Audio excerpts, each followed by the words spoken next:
গত বুধবার পূর্ব মেদিনীপুরের দলীয় কর্মীদের সঙ্গে সৌজন্য সাক্ষাৎকারের জন্য দীঘা এবং তমলুকে পৌঁছন দিলীপ ঘোষ।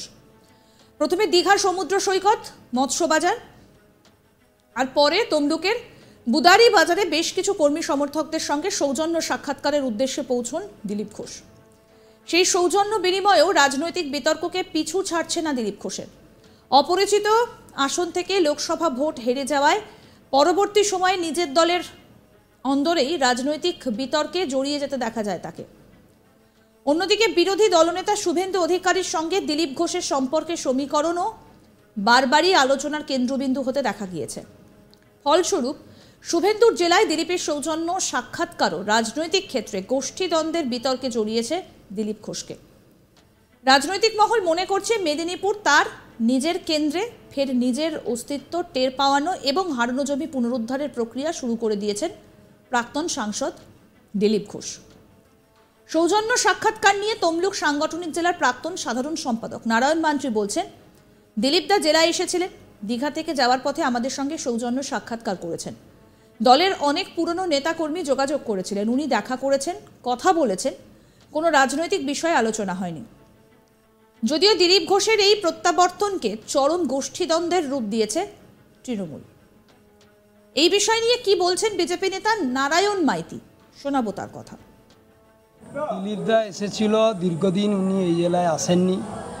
বহু পুরানো কার্যকর্তার সঙ্গে ওনার আন্তরিকভাবে সম্পর্ক আছে, সবাই ওনাকে চেয়েছিল, সেই জন্য আজকে আমাদের জেলায় এসেছিলেন এবং জেলার পুরনো যারা কার্যকর্তা দিলীপ দাকে যারা অনুপ্রেরণা বলে ভাবে তারা আজকে এসেছিল, দেখা হয়েছে। বলছি, এই যে দিলীপবাবু এলেন, কিন্তু সেখানে তো দেখা গেল না জেলা সভাপতি, সাংসদ থেকে শুরু করে বিধায়কদেরও। এটা কোনো রাজনৈতিক কর্মকাণ্ড নয়, এটা পুরোপুরি ব্যক্তিগত প্রোগ্রাম, সেই জন্যে এইসব কোনো বিষয় নেই।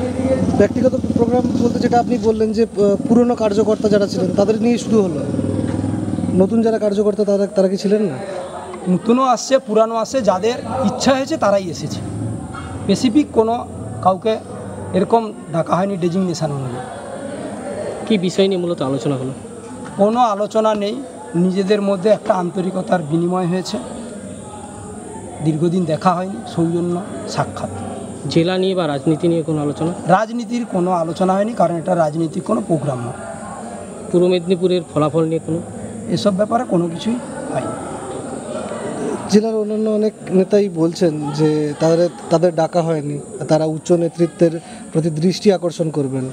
কে কি বলেছে সেটা আমাদের জানার বিষয় নয়, এবং সেটা আপনি বলছেন। অনুপ্রেরণা যেটা আপনি বলছিলেন, আগে কি পেতেন না দিলীপদা যখন অন্য লোকসভা কেন্দ্রে তিনি প্রার্থী হয়েছিলেন?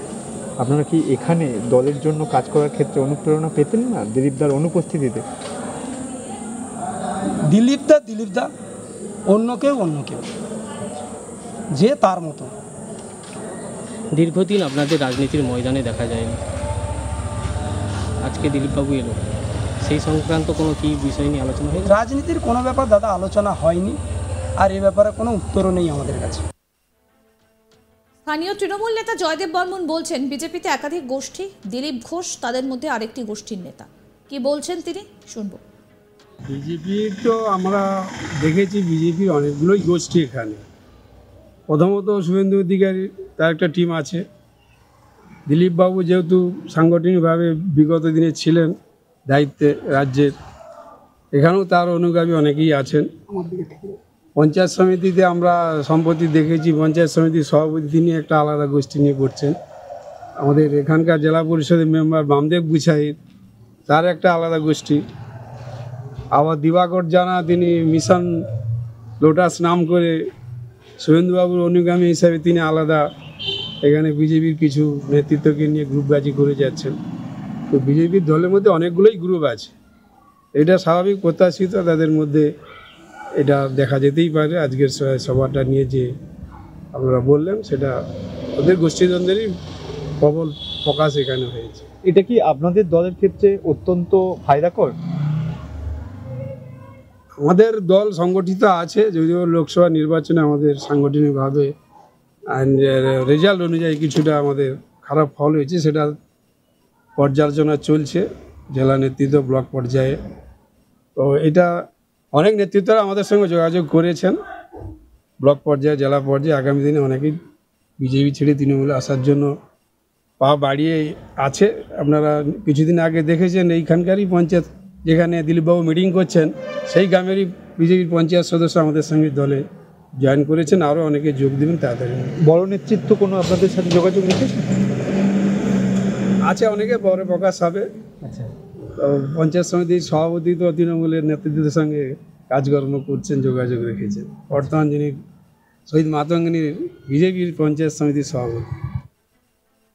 আমাদের প্রতিনিধি চন্দন সেনাপতি কি প্রতিবেদন তুলে ধরেছেন, এবার শুনবো। পূর্ব মেদিনীপুর, আমরা প্রত্যেকেই জানি যে এই জেলা বিরোধী দলনেতা শুভেন্দু অধিকারীর জেলার পাশাপাশি বিজেপির একটা শক্ত ঘাঁটি বলে পরিচিত। কারণ সদ্য নির্বাচিত লোকসভা নির্বাচনে ইতিমধ্যে আমরা প্রত্যেকেই জানি যে এই জেলার যে দুটি আসন সেটা বিজেপির দখলে চলে গিয়েছে। এবং এই জেলাতে গত বুধবার সৌজন্য সাক্ষাৎকারে এসে কার্যত রাজনৈতিক বিতর্কে জড়ালেন প্রাক্তন রাজ্য সভাপতি দিলীপ ঘোষ। যেটা জানা যাচ্ছে যে বুধবারই তিনি দিলীপ ঘোষ দীঘার পাশাপাশি তমলুকে নিজের দলীয় পুরানো কর্মীদের সাথেই সৌজন্য সাক্ষাৎকারে আসেন দিলীপ ঘোষ, এবং তারপরেই কিন্তু তাকে ঘিরে আবারও বিতর্ক চরম পর্যায়ে পৌঁছেছে। রাজনৈতিক মহল মনে করছেন যে গোষ্ঠীদ্বন্দ্ব, বিজেপির গোষ্ঠীদ্বন্দ্ব দিলীপ ঘোষের এই সৌজন্য সাক্ষাৎকারকে কেন্দ্র করে এই গোষ্ঠীদ্বন্দ্বের প্রকাশ কিন্তু ইতিমধ্যেই ফুটে উঠেছে। এবং যেটা জানা যাচ্ছে যে বিজেপি মহল তারা যেটা মনে করছে যে দিলীপবাবু গতকালকে বা গত বুধবার কোনো রাজনৈতিক প্রোগ্রাম বা মিটিং মিছিলে আসেননি, তিনি শুধুমাত্র তার দলের কর্মী সমর্থকদের সাথে সাক্ষাৎ করতে এসেছিলেন। এখানেই প্রশ্ন উঠছে যে আমরা প্রত্যেকেই জানি যে দুর্গাপুর থেকে বিজেপির প্রার্থী হিসাবে হেরে যাওয়ার পরে কিন্তু দিলীপ ঘোষকে নিয়ে রাজনৈতিক বিতর্ক চরম পর্যায়ে পৌঁছেছিল। এবং তারপর আবারও আমরা প্রত্যেকেই জানি যে শুভেন্দু অধিকারী তার সাথে দিলীপ ঘোষের যে পার্সোনাল সম্পর্ক বা পার্সোনাল রিলেশন, সেটা কিন্তু কার্যত এক কথায় চরম বিতর্ক জায়গায় রয়েছে এখনো পর্যন্ত।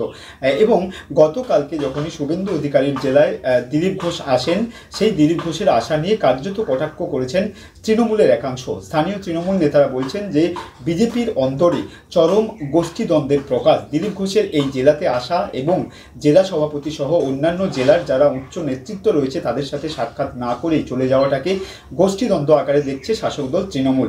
যদিও বিজেপির পক্ষ থেকে বা বিজেপির যারা দিলীপ ঘোষের সাথে দেখা করছিলেন তাদের পক্ষ থেকে দাবি দিলীপ ঘোষের এই তমলুকে পদার্পণ শুধুমাত্র সৌজন্য সাক্ষাৎকার ছিল, কোনো রাজনৈতিক প্রোগ্রাম ছিল না। তবুও শুভেন্দু অধিকারীর জেলায় এসে দলের শীর্ষ নেতৃত্বদের সাথে না দেখা করা, শুধুমাত্র কয়েকজন কর্মী সমর্থকদের সাথে দেখা করে চলে যাওয়াটাকে কার্যত রাজনৈতিক গোষ্ঠীদ্বন্দ্ব হিসাবেই প্রকাশ করতে চাইছে রাজনৈতিক মহল। দেখতে থাকুন আজ তাক বাংলার ইউটিউব চ্যানেল।